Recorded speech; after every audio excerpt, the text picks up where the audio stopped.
Kita ke informasi lain, Kepala Badan Intelijen Negara atau BIN Budi Gunawan mengaku tak tahu soal isu pergantian Kepala BIN. Ditanya wartawan usai menghadiri pelantikan Panglima TNI di Istana Negara Jakarta, Kepala BIN Budi Gunawan irit bicara soal isu pergantian Kepala BIN. Pada wartawan, Budi Gunawan mengaku tak tahu soal informasi tersebut.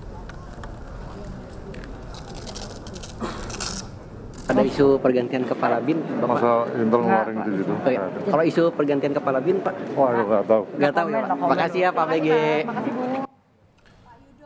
Anggota Komisi 1 DPR fraksi PD Perjuangan TB Hasanuddin mengaku belum mengetahui rencana penggantian Kepala Badan Intelijen Negara. TB Hasanuddin berharap pejabat baru setara dengan Kepala BIN saat ini, Budi Gunawan. BIN bersama lembaga lain seperti TNI menurut TB Hasanuddin sebagai mitra DPR dalam panja netralitas pemilu yang sudah dibentuk. Pak Yudo.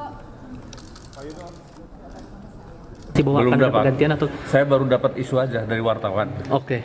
Tapi kalau kondisinya penggantian BIN di momen-momen seperti ini dianggap tidak masalah dan itu dianggap wajar atau gimana? Prerogatifnya presiden lah. Tapi untuk kinerja Pak BG sendiri selama ini gimana?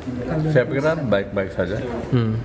Kalau misalnya diganti, kira-kira kandidatnya siapa Pak yang cocok? Ya mau diganti atau tidak, yang penting saya harapkan penggantinya ya minimal sama lah dengan Pak BG gitu ya. Untuk kira-kira kan soal netralitas juga bakal membentuk panja. Ya semua kita sudah ada panja netralitas TNI dan panja netralitas dalam pemilu ya.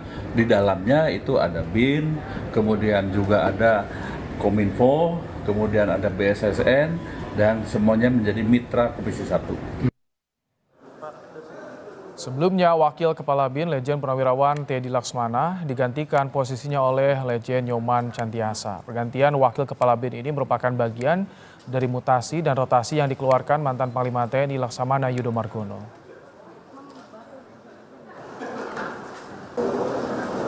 Pak,